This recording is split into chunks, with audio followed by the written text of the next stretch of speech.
पंडित रामप्रसाद बिस्मिल जी और क्रांतिकारियों ने कैसा संघर्ष किया, आप उसको एक बार देखेंगे तो आपकी आंखें गीली हो जाएंगी। पंडित रामप्रसाद बिस्मिल जी अपने संघर्ष के दिनों में लिखते हैं कि क्रांतिकारी नौजवानों को हमने भर्ती तो कर लिया, लेकिन देश के लोगों को हम समझा नहीं पा रहे थे कि क्रांति क्या है, आजादी की कीमत क्या है, गुलामी के नुकसान क्या है। तो पंडित रामप्रसाद बिस्मिल जी ने अपनी आत्मकथा जेल से 2 दिन पहले लिखी। उनकी मां उनके लिए खाना लेकर गई, उन्होंने अपील लिखने के लिए पेपर मांगा, उस पेपर में से जो पेपर बचा उस पेपर के ऊपर पेंसिल से उन्होंने अपनी पूरी आत्मकथा लिखी और उस आत्मकथा को उन्होंने जेल के बाहर भेजा। वो आत्मकथा आज भी आप चाहें तो इंटरनेट पर उपलब्ध है, खरीद भी सकते हैं, बहुत से प्रकाशकों ने उसको छापा है। तो उस आत्मकथा में वो लिखते हैं कि हमारे पास पहनने के लिए भी कोई साबुत कपड़ा नहीं बचा था, हम लंगर में, मंदिरों में, धर्म क्षेत्रों में जाकर भोजन करते थे। आगे पंडित रामप्रसाद जी कहते हैं कि पूरी अंग्रेजों की पुलिस हमारे पीछे पड़ी हुई है और जो मेरे आसपास मेरे भरोसे जो नौजवान क्रांति करने के लिए आए हैं, जब मैं उनको देखता हूं कि वो अंगोछा पहनकर या केवल लंगोट पहनकर पूरे दिन रहते हैं, वो अखबार बिछाकर फर्श के ऊपर, कच्चे फर्श के ऊपर सोते हैं, तो मेरी आंखों से आंसू आ जाते हैं। ऐसे नौजवान जो अपनी पढ़ाई छोड़कर आए, अपने घर परिवार छोड़कर आए, उनको 2 वक्त का भोजन भी क्रांतिकारियों को नसीब नहीं होता। उनको भोजन की जगह सत्तू घोलकर पीना पड़ता है और कभी कभी तो वो सत्तू भी नसीब नहीं होता। पंडित रामप्रसाद बिस्मिल जी खुद क्योंकि कसरत करते थे और रोज उनको एक वक्त दूध पीने की आदत थी, तो वो आगे लिखते हैं कि मुझे रोज दूध पीने की आदत है, लेकिन मैं अपने आसपास के क्रांतिकारियों को, नौजवानों के चेहरों को देखता हूं तो मुझे रोना आता है और मैं दूध पीने के बारे में सोचने की भी मेरी हिम्मत नहीं होती। तो ऐसे संघर्षों से हमारे क्रांतिकारियों ने क्रांति की थी। तो जब ऐसा संघर्ष आ गया तो उन्होंने निर्णय किया कि अब हम जो जमींदार और साहूकार है, जो हमारे देश के गरीबों को लूटते हैं, उनके ऊपर डकैती डालेंगे। तो उन्होंने 2-3 डकैतियां भी डाली। वो डकैती डालने का उद्देश्य उनका हथियार प्राप्त करना था और क्रांति के लिए धन उगाना था। जब डकैती में उन्होंने सोचा कि 1-2 डकैती में क्या हुआ कि लोगों ने उनके ऊपर आक्रमण कर दिया, तो उन्होंने जबरदस्ती उनको गोली चलानी पड़ी तो 1-2 व्यक्ति उससे घायल हो गए या मर गए। तो उनके मन में बड़ा दुख हुआ कि इससे हम क्रांतिकारी यदि डकैती का काम करेंगे, लोगों से, साहूकार या जमींदारों से भी पैसा लेंगे, तो लोगों के मन में हम अपने विचारों का प्रचार प्रसार नहीं करेंगे। तो उनके मन में दुख हुआ, तो उन्होंने सोचा कि अब कोई और रास्ता निकालेंगे। तो एक बार वो लखनऊ से सहारनपुर जा रहे थे, तो उन्होंने देखा कि ट्रेन के अंदर एक संदूक रखी हुई है और हर स्टेशन के ऊपर रेलवे का कोई कर्मचारी आता है और उसके अंदर पैसे डालता है। तो उनके मन में विचार आया कि ये क्या है। तो पता किया तो पता लगा कि ये गार्ड रूम में जो संदूक रखी हुई है, इसमें रेलवे की जो पैसेंजर ट्रेन की जितनी भी आमदनी होती है टिकट बिकने से, उसको डाला जाता है।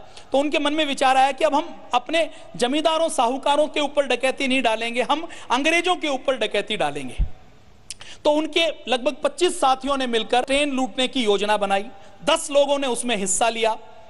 9 अगस्त 1925 को जब ट्रेन लखनऊ से सहारनपुर के लिए चली, तो लखनऊ से 15-20 किलोमीटर दूर एक स्टेशन है काकोरी नाम का, आप सबने भी देखा होगा। उस काकोरी स्टेशन के ऊपर उन्होंने चेन खींची। चेन खींचने के बाद उन्होंने, उनके हाथ में माउजर पिस्तौल थे जर्मनी के बने हुए, उनके साथ ट्रेन रुकी, फायर किए, गार्ड के रूम में गए, गार्ड को उन्होंने कहा कि आप यदि कुछ नहीं कहोगे तो हम आपके ऊपर गोली नहीं चलाएंगे। संदूक का बक्सा निकाला, संदूक को खोलने की कोशिश की, उसका ताला नहीं टूटा, तो कुल्हाड़े से चंद्रशेखर आजाद ने उसको तोड़ा। उसमें 8,000 रुपए उनको मिले। 8,000 रुपए लेकर वो वहां से जाने लगे। उन्होंने पहले ही घोषणा कर दी थी कि हम किसी भी यात्री को नहीं लूटेंगे, हम केवल अंग्रेजों का सामान, अंग्रेजों ने जो हमसे लूटा है उसको लूटने के लिए आए हैं, किसी भी यात्री को हमसे खतरा नहीं है। तो भी जबरदस्ती एक यात्री ट्रेन में नीचे उतर गया। तो जो वो हवाई फायर कर रहे थे, तो एक गोली उसको लग गई, तो एक व्यक्ति की मौत हो गई जिसको क्रांतिकारी करना नहीं चाहते थे, जबरदस्ती हो गई। ट्रेन का जो गार्ड था उसने एक क्रांतिकारी को देख लिया था लाइट में, लालटेन की लाइट में। तो उस क्रांतिकारी ने उसको कहा कि मुझे तुम्हें मारना पड़ेगा क्योंकि तुमने मुझे पहचान लिया है। फिर भी क्योंकि उनका भी दिल था क्रांतिकारी का, उन्होंने कहा कि यदि तुम संकल्प लो भगवान को मानकर कि मुझे कभी भी पहचानोगे नहीं तो मैं आपको छोड़ देता हूं। गार्ड ने कहा कि मेरे बीवी बच्चे हैं, आप मुझे छोड़ दीजिए। तो क्रांतिकारी ने उसको छोड़ दिया कि मैं तुम्हारे ऊपर भरोसा करता हूं।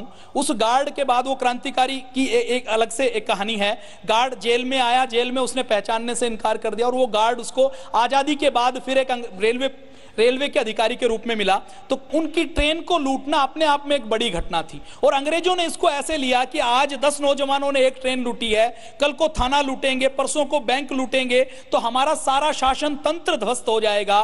तो उन्होंने अपनी जो अपने सबसे तेज तर्रार ऑफिसर हैं उनको उसकी जांच में लगाया। स्कॉटलैंड की पुलिस का नाम आपने सुना होगा, सबसे तेज पुलिस आज भी मानी जाती है स्कॉटलैंड की। अपने क्रांतिकारियों ने काकोरी की ट्रेन की लूट की, 8,000 रुपए उसमें मिले, लेकिन उसमें एक भूल रह गई।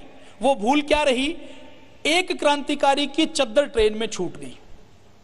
उस चद्दर के ऊपर धोबी का एक निशान लगा हुआ था, तो स्कॉटलैंड की पुलिस को उन्होंने उसमें लगाया कि स्कॉटलैंड की पुलिस को हम लगाते हैं, वो जांच करेगी। तो उस पुलिस ने जांच की, जांच करके धोबी को पकड़ा। धोबी से उनको पता लग गया कि किसकी चद्दर थी। एक क्रांतिकारी पकड़ में आया तो पूरे क्रांतिकारियों को अंग्रेजों की पुलिस ने पकड़ लिया। और उसके ऊपर फिर आज हम बात करें तो बिल्डिंग कोठी मल्लिका असद महल जो लखनऊ के बीच में होती थी, वहां पर एक रिंग थिएटर होता था जहां पर अंग्रेज अपना मनोरंजन करते थे। तो अंग्रेज इतने डरे हुए थे कि उस रिंग थिएटर में उन्होंने स्पेशल एक कोर्ट बनाया, स्पेशल जज बिठाया और 10 महीने तक लगातार फास्ट ट्रैक इस काकोरी क्रांतिकारी घटना की सुनवाई की। 28 व्यक्ति इसमें से पकड़े गए, 2 व्यक्तियों को शक का लाभ देकर छोड़ दिया गया, 2 व्यक्ति पुलिस के मुखबिर बन गए। 2 व्यक्ति ने कहा कि हम सरकारी गवाह बन जाएंगे। 26 व्यक्तियों के ऊपर यह मुकदमा चला गया। और जब मुकदमा चला और इसकी जब मुकदमे की कार्रवाई चली, तो उस कार्रवाई के बीच में पंडित रामप्रसाद बिस्मिल जी को जो सरकारी वकील दिया गया, वो वकील किसी लेवल का नहीं था, उस वकील की वकालत का ज्ञान बहुत कम था। तो पंडित रामप्रसाद बिस्मिल जी ने कहा कि मैं खुद अपनी वकालत करूंगा। पंडित रामप्रसाद बिस्मिल जी ने खुद अपनी वकालत करना शुरू किया। उस समय की जो अंग्रेजों का चीफ जस्टिस था कोर्ट का, उसने जब अपील डाली गई तो उसने टिप्पणी की कि पंडित रामप्रसाद बिस्मिल महाषड्यंत्रकारी है, इसको किसी भी तरीके से छोड़ा नहीं जा सकता। अगर हमने इसको छोड़ दिया तो यह दोबारा क्रांतिकारियों को जोड़ लेगा, दोबारा षड्यंत्र करेगा और अंग्रेजों को बाहर भगाएगा। प्रांतीय गवर्नर को, वायसराय को अपीलें भेजी गई, लेकिन किसी के ऊपर भी कोई कार्रवाई नहीं हुई, क्योंकि अंग्रेज पंडित रामप्रसाद बिस्मिल जी से बहुत डरते थे। इसी प्रकार से आप देखेंगे कि पूज्य स्वामी जी महाराज के ऊपर भी लगातार षड्यंत्र चलते रहते हैं। आप हमें देखेंगे तो रामलीला मैदान में हुआ, रामलीला मैदान के बाद आज भी हम देखेंगे तो विदेशी कंपनियां लगातार षड्यंत्र करती रहती हैं, लेकिन पंडित रामप्रसाद बिस्मिल जैसे कभी झुकते नहीं थे, कभी रुकते नहीं थे। वैसे ही आपका पतंजलि योगपीठ भी सेवा के कार्यों में कभी झुकता नहीं है, कभी रुकता नहीं है। काकोरी केस का मुकदमा लड़ने वाले सरकारी वकील, जैसा मैंने आपको बताया, पंडित जगत नारायण मुल्ला जी थे, जो पंडित जवाहरलाल नेहरू के सगे साले थे। उन्होंने पूरी कोशिश की कि पंडित रामप्रसाद बिस्मिल, अशफाकुल्ला खां, राजेंद्र लाड़ी, ठाकुर रोशन सिंह, इनको फांसी की सजा करवाई जाए। उन्होंने केस को खूब अच्छे से लड़ा।